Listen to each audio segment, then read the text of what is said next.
ஸ்வதர்மம் இல்லாவிட்டால் ஸ்வராஜ்யத்தால் பயன் என்ன என்று கேட்டவர் சவார்கர்.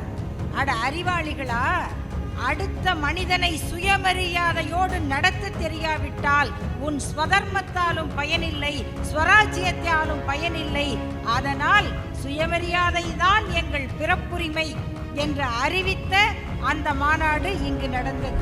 குடியரசு இதழில் அத்தனை கட்டுரைகள் அந்த மாநாட்டை பற்றி மட்டும் எழுதப்பட்டிருக்கின்றன. சென்னையிலிருந்து ஒரு பெரும் கூட்டம் ஊர்வலமாகவே இந்த இடத்திற்கு வந்து சேர்ந்திருக்கிறது. பந்தலில் கூடியிருந்தவர்கள் எண்ணிக்கை 20,000 பேர் இருக்கும் என்று அந்த செய்தி சொல்லுகிறது. மின் விளக்குகளில் பொறிக்கப்பட்ட எழுத்து வாசகம் என்ன தெரியுமா? சுயமரியாதையே எங்கள் பிறப்புரிமை என்பது. சுயமரியாதையே எங்கள் பிறப்புரிமை. இது எதற்கு எதிரான முழக்கம்? நம் எல்லோருக்கும் தெரியும். காலையிலிருந்து இங்கே ஒப்பீடு நடந்து கொண்டிருக்கிறது. எப்படி ஒரு நோய் கிருமிக்கு 100ஆண்டு விழாவோ அப்படி மாற்று மருந்துக்கு 100ஆண்டு விழா. G Rajan Reddy jewellers, Kanchipuram. அப்பவும் இப்பவும் எப்பவும் அதிரடி கலெக்ஷன், சரவெடி செலிப்ரேஷன்ஸ். முந்திரி திராட்சை முழுசா இருக்கு. ஆச்சி பாயாசம் மிக்ஸ், ஒன்று வாங்கினால் ஒன்று இலவசம். விழா மாநாட்டினுடைய தலைவர், போற்றுதலுக்குரிய தமிழர் தலைவர் ஆசிரியர் ஐயா அவர்களே, இந்த கருத்தரங்க நிகழ்விற்கு வரவேற்புரை ஆற்றிய மாநில ஒருங்கிணைப்பாளர் அருமை சகோதரர் பன்னீர்செல்வம் அவர்களே, தொடக்க உரை ஆற்றிய தலைமை செயற்குழு உறுப்பினர் வழக்கறிஞர் அருமை தம்பி குமாரதேவன் அவர்களே, இந்த கருத்தரங்கத்தில் சிறப்பாக தங்களுடைய கருத்துக்களை எடுத்து வைத்து உரையாற்றிய அருமை தோழர்கள் காஞ்சி கதிரவன் அவர்களே, வழக்கறிஞர் மணியம்மை அவர்களே, ராம அன்பழகன் அவர்களே, பூவை புலிகேசி வழக்கறிஞர் பூவை புலிகேசி அவர்களே, பெரியார் செல்வன் அவர்களே, வழக்கறிஞர் மதிவதனி அவர்களே, முனைவர் அதிரடி அன்பழகன் அவர்களே, இணைப்புரை ஆற்றுகின்ற அருமை தோழர் இறைவி அவர்களே, நிகழ்ச்சிக்கு வருகை தந்து உரையாற்றவிருக்கின்ற நாடாளுமன்ற திராவிட முன்னேற்றக் கழகத்தின் குழு தலைவரும் திராவிட முன்னேற்றக் கழகத்தின் துணை பொதுச் செயலாளருமான கவிஞர் கனிமொழி அவர்களே, திராவிடர் கழகத்தினுடைய துணைத் தலைவர் ஐயா கவிஞர் அவர்களே, பொதுச் செயலாளர் அவர்களே, மற்றும் உள்ள பொருளாளர் உள்ளிட்ட பொறுப்பாளர்களே, கொள்கையே வாழ்க்கையாகவும் வாழ்க்கையே கொள்கையாகவும் கொண்டு இங்கு கூடியிருக்கின்ற அருமை கழக தோழர்களே, அனைவருக்கும் என்னுடைய அன்பான வணக்கத்தை தெரிவித்துக் கொள்கின்றேன்.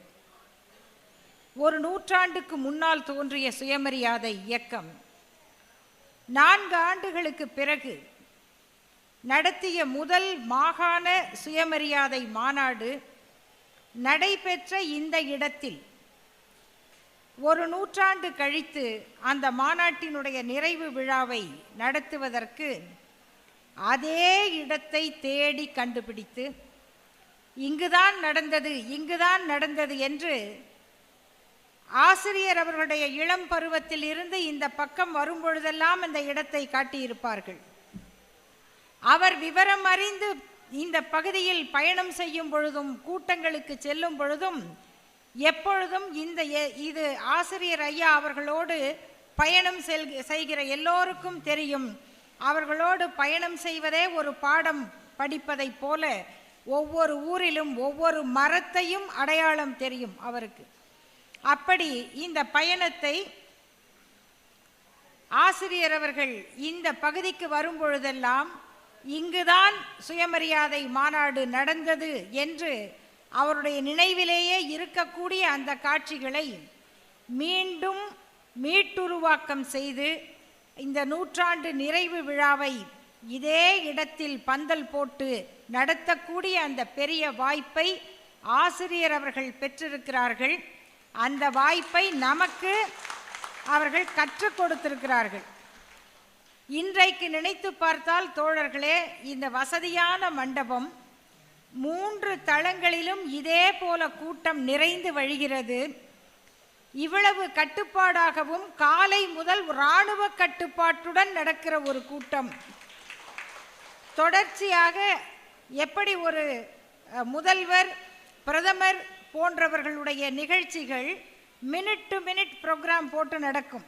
அப்படியாக ஒரு நிமிடம் கூட மாறாமல் திட்டமிட்டபடி தொடர்ந்து நடக்கிறது. ஆனால் நாம் குளிர்சாதன வசதியோடு உள்ள அறையில் இருக்கிறோம்.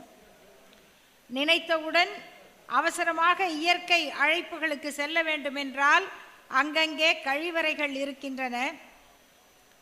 நினைத்து பாருங்கள், ஒரு நூற்றாண்டுக்கு முன்னால் இந்த இடத்தில் என்ன இருந்திருக்கும்? இது எப்படிப்பட்ட பொட்டல் காடாக இருந்திருக்கும்? 30 ஆண்டுகளுக்கு முன்னால் இந்த மறைமலை நகர் பகுதியை பார்த்தவர்கள் இது இப்படி மாறக்கூடிய இடம் என்று கற்பனை கூட செய்திருக்க மாட்டார்கள். ஒரு நூற்றாண்டுக்கு முன்னால் அந்த பொட்டல் காட்டில் அவ்வளவு பெரிய பந்தல் போட்டு இங்கே மாநாடு நடந்திருக்கிறது. அங்கே நின்று நாம் பேசிக்கொண்டிருக்கிறோம் என்பதே ஒரு உணர்ச்சி பூர்வமான வரலாறு தோழர்களே. குடியரசு இதழில் அத்தனை கட்டுரைகள் அந்த மாநாட்டை பற்றி மட்டும் எழுதப்பட்டிருக்கின்றன. சென்னையிலிருந்து ஒரு பெருங்கூட்டம் ஊர்வலமாகவே இந்த இடத்திற்கு வந்து சேர்ந்திருக்கிறது. பந்தலில் கூடியிருந்தவர்கள் எண்ணிக்கை 20,000 பேர் இருக்கும் என்று அந்த செய்தி சொல்லுகிறது. பெண்களோ பகலில் மாநாட்டில் இருந்தவர்கள் எண்ணிக்கையை விட பொதுக்கூட்டத்தில் இருந்தவர்கள் எண்ணிக்கை அதிகம். அங்கெங்கே மின் விளக்குகளில் பொறிக்கப்பட்ட எழுத்து வாசகம் என்ன தெரியுமா? சுயமரியாதையே எங்கள் பிறப்புரிமை என்பது. சுயமரியாதையே எங்கள் பிறப்புரிமை. இது எதற்கு எதிரான முழக்கம்? நம் எல்லோருக்கும் தெரியும். காலையிலிருந்து இங்கே ஒப்பீடு நடந்து கொண்டிருக்கிறது. எப்படி ஒரு நோய் கிருமிக்கு நூற்றாண்டு விழாவோ அப்படி மாற்று மருந்துக்கு நூற்றாண்டு விழா, ரேபிஸ்க்கு நூற்றாண்டு விழா, அதுக்கு தடுப்பு ஊசிக்கு நூற்றாண்டு விழா. இப்படியான இந்த நூற்றாண்டு விழா அதன் முதல் முழக்கம் சுயமரியாதையே எங்கள் பிறப்புரிமை என்றால் அது எதற்கு எதிரான முழக்கம்? சுயராஜ்யமே எங்கள் பிறப்புரிமை என்ற பாலகங்காதர திலகருக்கு மறுப்பு. சுயராஜ்யம் எங்கள் பிறப்புரிமை என்றார் திலகர். ஸ்வராஜ்யம் பத்தாது, ஸ்வதர்மம் இல்லாவிட்டால், ஸ்வதர்மம் என்பது சனாதனம், ஸ்வதர்மம் என்பது மனு தர்மம், ஸ்வதர்மம் இல்லாவிட்டால் ஸ்வராஜ்யத்தால் பயன் என்ன என்று கேட்டவர் சவார்கர். அட அறிவாளிகளா, அடுத்த மனிதனை சுயமரியாதையோடு நடத்த தெரியாவிட்டால் உன் ஸ்வதர்மத்தாலும் பயனில்லை, ஸ்வராஜ்யத்தாலும் பயனில்லை. அதனால் சுயமரியாதை தான் எங்கள் பிறப்புரிமை என்று அறிவித்த அந்த மாநாடு இங்கு நடந்தது. இன்றைக்கு பெண்கள் இங்கு பேசுவது பெரிது அல்ல.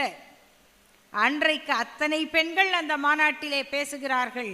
தந்தைக்கு கொடுக்கும் முக்கியத்துவத்தை தாய்க்கு கொடுக்கும் முக்கியத்துவத்தோடு ஒப்பிட்டு பார்த்து, தாய்க்கு மரியாதை கொடுங்கள், தாய்க்கான முக்கியத்துவத்தை கொடுங்கள் என்று பேசினார் சிதம்பர வடிவு என்ற அம்மையார்.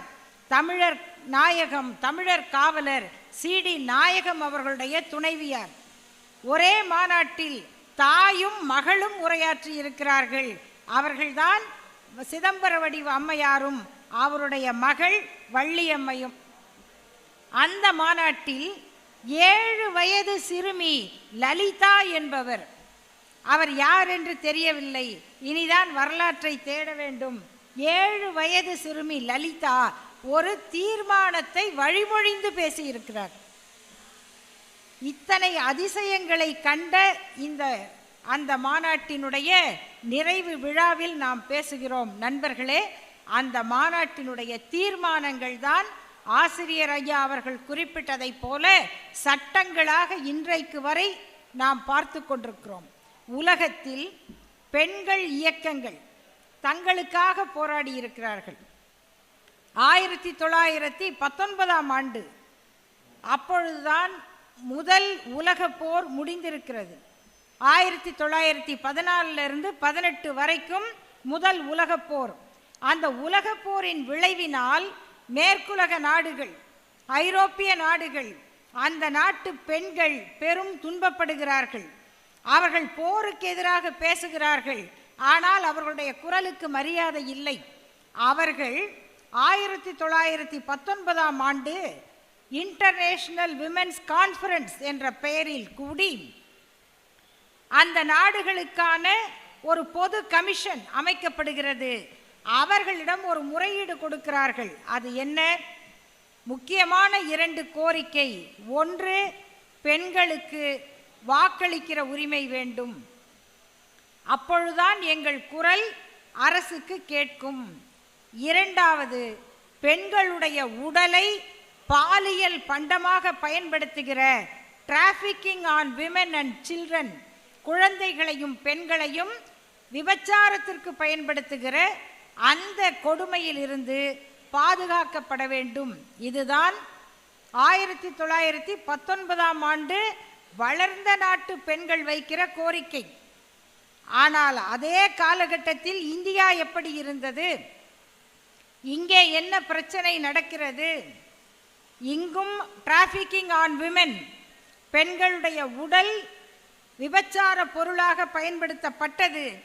ஆனால் அதற்கு பொருளாதாரம் காரணம் இல்லை, மதம் காரணமாக இருந்தது. அவர்கள் தேவதாசிகளாக கருதப்பட்டார்கள். அதை எதிர்த்து இங்கு ஒரு போராட்டம் நடக்கிறது.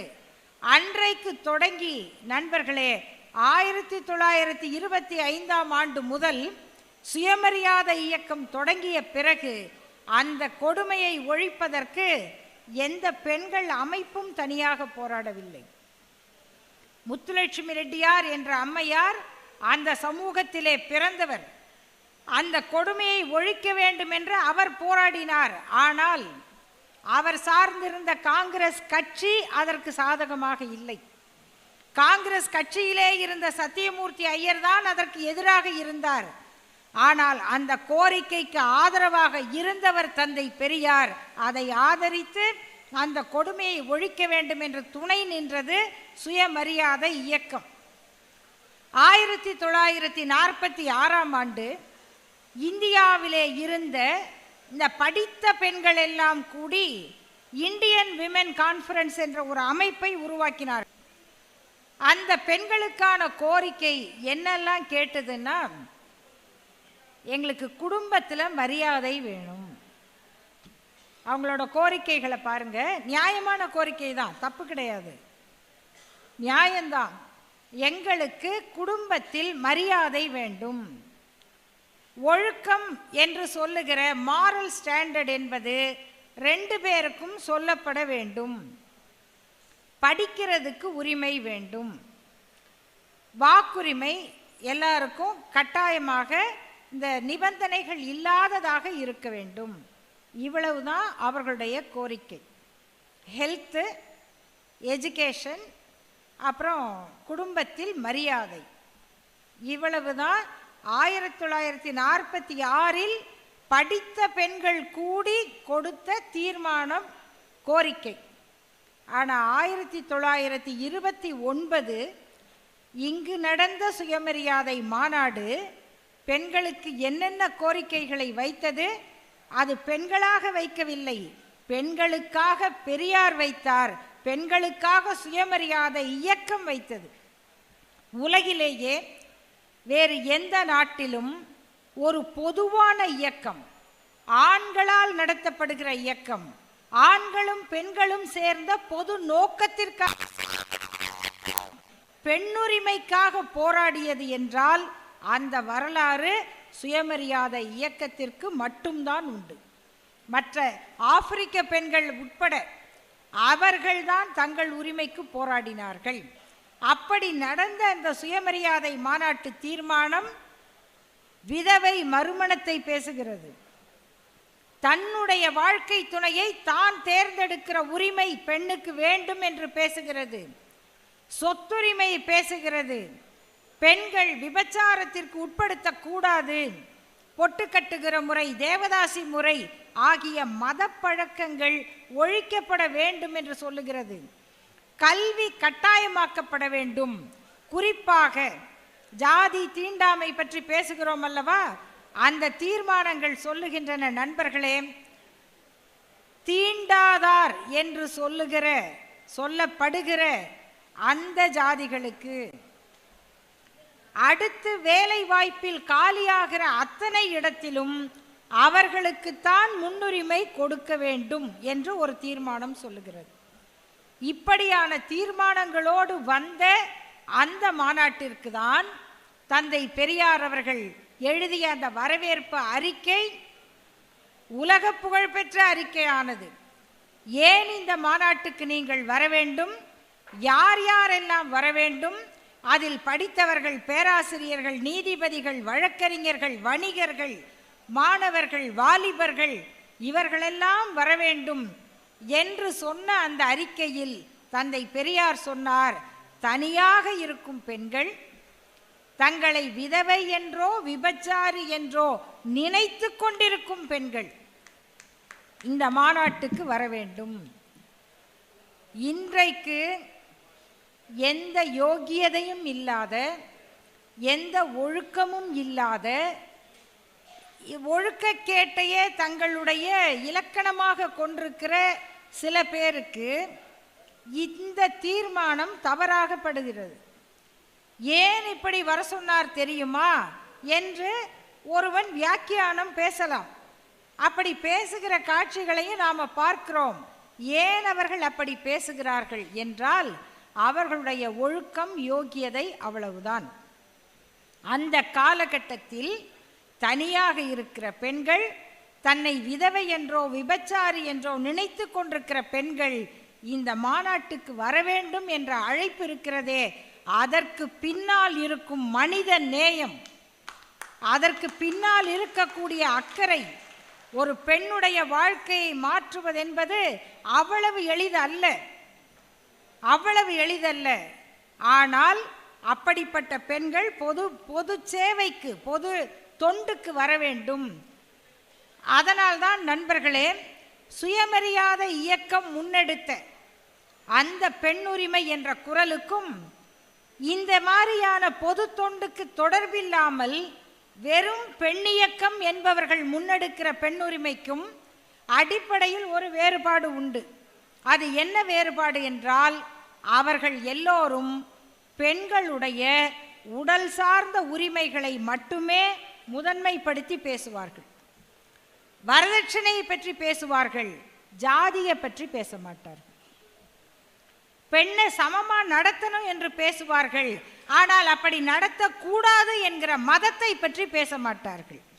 மதத்தை பேசாமல், ஜாதியை ஒழிக்காமல், இதற்கு காரணமான சாஸ்திரங்களை எதிர்க்காமல் எப்படி அந்த பெண்ணுக்கு மரியாதை வரும், எப்படி அந்த பெண்ணுக்கு சம உரிமை கிடைக்கும்? ஆனால் சுயமரியாதை இயக்கம் சொன்ன பெண்ணுரிமை என்பது சமுதாய விடுதலை, சமுதாயத்தோடு சேர்ந்து வருகிற விடுதலை. சமுதாய விடுதலையில்தான் பெண் விடுதலையும் உண்டு. இதைத்தான் 1995ஆம் ஆண்டு பீஜிங் பெண்கள் மாநாட்டினுடைய பிரகடனமாக சொன்னார்கள். பெண் உரிமை என்பது மனித உரிமை. இதைத்தான் 1925 ஐயா பெரியார் சொன்னார். 25 பெரியார் ஐயா சொன்னது 95 சீனாவில் எதிரொலிக்குது. ரெண்டாவது, இப்படி சொல்லப்பட்ட தீர்மானங்கள் எல்லாம் 2 வகைப்பட்டவை. ஒன்று, சமூகம் திருத்திக் கொள்ள வேண்டிய கருத்து, சமூகம் திருத்திக் கொள்ள வேண்டிய கருத்து, பெண்கள் புரிந்து கொள்ள வேண்டிய கருத்து, மாற்றிக்கொள்ள வேண்டியது. இரண்டாவது, அரசாங்கம் செய்ய வேண்டியது, அரசு செய்ய வேண்டிய கடமை. சில கருத்துக்களை அரசு சட்டம் போடாமல் சாதிக்க முடியாது. இன்றைக்கு தமிழ்நாட்டில் இவ்வளவு பெண்கள் பதவியில் இருக்கிறார்கள். எந்த அரசு அலுவலகத்துக்கு போனாலும் பெண்களுடைய எண்ணிக்கை ஏராளமாக இருக்கிறது. என்ன, அவங்களுக்கு எப்படி இந்த பதவி வந்துச்சுன்னு தெரியாது. அதனால் பல அரசு அலுவலகங்களில் வெள்ளிக்கிழமை மத்தியானம் பூசை போடுறதா நம்ம வேலைன்னு பெண்கள் நினைத்து கொண்டிருக்கிறார்கள். அவர்களுக்கு அந்த அலுவலகத்துக்குள் வருகிற உரிமை, அரசு பணிகளில் 30% இடஒதுக்கீடு கொடுத்து கலைஞர் அவர்கள் போட்ட சட்டத்தினால் அவர்கள் இன்றைக்கு அதிகாரிகளாக இருக்கிறார்கள். அவர் தாசில்தாராக இருக்கட்டும், டெப்டி கலெக்டராக இருக்கட்டும், நீதிபதியாக இருக்கட்டும், சார்பு நீதிபதிகள் அத்தனை பதவியிலும் 30 விழுக்காடு பெண்களுக்கு கட்டாயம். இது இந்தியாவில் வேற எங்கேயும் கிடையாது, வேற எங்கேயும் கிடையாது. இன்றைக்கு தமிழ்நாட்டில் பெண்கள் நீதிபதிகள் என்றால் உயர் நீதிமன்ற நீதிபதிகளாக 13 பேர் இருக்கிறார்கள். 13 பேர். அதில் சிலர் நேரடியாக வழக்கறிஞராக இருந்து வந்தவர்கள், மற்றவர்கள் சார்பு நீதிபதிகளாக இருந்து பதவி உயர்வு பெற்று வந்தவர்கள். அவ்வளவு பேர் அந்த இடத்தில் இருப்பதற்கு இப்படி ஒரு ஒதுக்கீடு வந்ததுதான், சட்டம் வந்ததுதான் காரணம். அது அவர்களுக்கு தெரியாது. அதை போல 1973ஆம் ஆண்டு தமிழ்நாட்டில் முதலாக பெண் காவலர்கள் பணியில் அமர்த்தப்பட்டார்கள். இதுவும் 1929 சுயமரியாதை மாநாட்டு தீர்மானம், 30 நடந்த ஈரோடு மாநாட்டு தீர்மானம், விருதுநகர் மாநாட்டு தீர்மானம், அனைத்து தீர்மானங்களிலும் பெண்கள் காவல்துறையில் பணிபுரிய வேண்டும் அப்படின்னு தீர்மானம். அந்த தீர்மானம் 73ஆம் ஆண்டு முதல் முறையாக நிறைவேற்றப்பட்டது. ஆனால் நண்பர்களே, இந்த வரலாறு நாம படிக்காமலோ பதிவு செய்யாமலோ போய்விட்டால் என்ன நடக்கிறது? 1973இல் அந்த பதவியில் முதலில் வருகிறவர் ஒரு பெண் காவலர். அவர் திராவிட முன்னேற்ற கழகத்தால் கலைஞர் அவர்களுடைய உத்தரவால் பதவியை பெற்றவர். அதை எப்படி பதிவு செய்கிறார்கள் என்றால், நம்முடைய நாடாளுமன்ற உறுப்பினர் கவிஞர் கனிமொழி அவர்கள் வருகை தந்திருக்கிறார்கள். அவர்களை மாநாட்டின் சார்பாக வரவேற்று என்னுடைய இறுதி கருத்தை சொல்லி முடிக்கிறேன். இந்த காவலர் பெண் காவலராக வந்த செய்தி எவ்வளவு முக்கியமானது என்று சொன்னால், எமர்ஜென்சி காலத்தில் இந்திரா காந்தி அம்மையார் அவர்கள் அவசர நிலை சட்டத்தை கொண்டு வந்து தமிழ்நாட்டில் அடக்குமுறைகள் நடந்து கொண்டிருந்த பொழுது கலைஞர் அவர்கள் ஜூன் மாதம் 2ஆம் தேதி ஒரு போராட்டத்தை நடத்துகிறார். அது என்ன போராட்டம் என்று சொன்னால், கைப்பட நோட்டீஸ் எழுதி அந்த நோட்டீஸை வீட்டிலேயே அச்சிட்டு அதனை அண்ணா சாலையிலே கொண்டு போய் விநியோகம் செய்கிறார். கலைஞர் என்கிற தலைவர் தெருவில் இறங்கி நோட்டீஸ் கொடுக்க ஆரம்பித்தால் கூட்டம் என்னவாகும்? நோட்டீஸ் வாங்குகிறவங்க அதோட போயிடுவாங்களா? டிக்கெட் வாங்கிட்டு சினிமா பார்க்குறவனே திரும்பி போக மாட்டான். நோட்டீஸ் வாங்கி அறிவை பெறுகிறவர் அவரோடையே போகிறார். தடை செய்யப்பட்ட ஒரு பிரச்சாரம் கலைஞர் அவர்கள் நடக்க நடக்க அவரோடு சேர்ந்து ஒரு பெரும் கூட்டம் அண்ணா சிலை வரை போகிறது. அதை தடுப்பதற்காக கலைஞர் அவர்கள் தடுத்து கைது செய்யப்பட்டு அண்ணா சாலை காவல் நிலையத்திலே உட்கார வைக்கப்பட்டிருக்கிறார். அன்றைக்கு இருந்த காவல் நிலையம் நல்ல வேர்த்து கொட்டுகிற இடம். அந்த காவல் நிலையத்தில் கலைஞர் அவர்கள் காலையிலிருந்து மாலை வரை தன் தோழர்களோடு உட்கார வைக்கப்பட்டிருக்கிறார். என்னை கைது செஞ்சு உள்ளே அனுப்புங்க என்று கேட்கிறார். இல்லை இல்லை, உங்களை உள்ளே அனுப்புறதில்லை என்று சொல்லுகிறார்கள். ஆனால் கொஞ்ச நேரம் ஆகிவிட்டது. கலைஞர் அவர்கள் கேட்கிறார், எனக்கு ஒரு நல்ல டீ வாங்கலாமா என்று. நல்லா யோசிச்சு பாருங்க, எமர்ஜென்சி காலம், ஸ்டேஷனில் உட்கார்ந்துருக்காங்க, கூட தோழர்கள் இருக்காங்க. ஒரு டீ வாங்கலாமா, டீ குடிக்கலாமா என்று கேட்கிறார். அப்போது அங்கிருந்த ஒரு பெண் காவலர், அங்கே இருக்க நான் போய் கடையில் வாங்கிட்டு வரேன் அப்படின்னு ஒரு ஃப்ளாஸ்கை எடுத்துக்கொண்டு போய் அவர் டீ வாங்கி கொண்டு வந்து கொடுக்கிறார். அவர் காவலர் தான், அவங்க தானே கையிலேருந்து கான்ஸ்டபிள், அவங்க கையிலேருந்து தானே காசு போட்டு வாங்கியிருப்பாங்க. ஆகையினால் கலைஞர் அவர்கள் அவங்க வந்து டீ கொடுத்த உடனே டீ நல்லா இருக்கு என்று சொல்லிவிட்டு தன்னுடைய சட்டை பையிலிருந்து 100 ரூபாயை எடுத்து அந்த கான்ஸ்டபிளிடம் கொடுக்கிறார். அதற்கு அந்த பெண் சொல்லி இருக்கிறார்கள், அந்த காவலர், ஐயா இந்த யூனிஃபார்மே நீங்க கொடுத்தது, இந்த யூனிஃபார்மே நீங்க கொடுத்தது, உங்களுக்கு ஒரு டீ வாங்க நான் காசு கொடுக்க கூடாதா என்று அந்த சகோதரி கேட்டபோது அங்கு கூடியிருந்த எல்லோரும் கண்கலங்கினார்கள் என்று முரசொலி நினைவுகள் புத்தகத்தில் பதிவு செய்யப்பட்டிருக்கு. இப்படி இந்த உணர்வு என்பது சுயமரியாதை இயக்கம் விதைத்தது என்பது வெறும் தீர்மானம் அல்ல, அது நம்முடைய இரத்த ஓட்டமானது. ஆனால் அதே நேரத்தில் நீங்கள் கூகுளில் போய் பெண் போலீஸ், விமென் போலீஸ் இன் தமிழ்நாடு அப்படின்னு போட்டிங்கன்னா Jayalalithaa opened all women police station இன் தமிழ்நாடு அப்படின்னு வரும். ஆனால் who appointed the first constable, women constable or women police in தமிழ்நாடுன்னு கேட்டால் தமிழ்நாடு கவர்மெண்ட்டுன்னு வரும். இது கூகுள்லேயே வர செய்தி. ஆக செய்திகளை நண்பர்களே, நம்முடைய வரலாற்றை நாம் தான் பதிவு செய்ய வேண்டும், நாம் தான் பரப்ப வேண்டும். இப்படிப்பட்ட ஒரு புரட்சிகரமான வரலாறு இந்த சுயமரியாதை இயக்கத்தால் உருவாக்கப்பட்டது.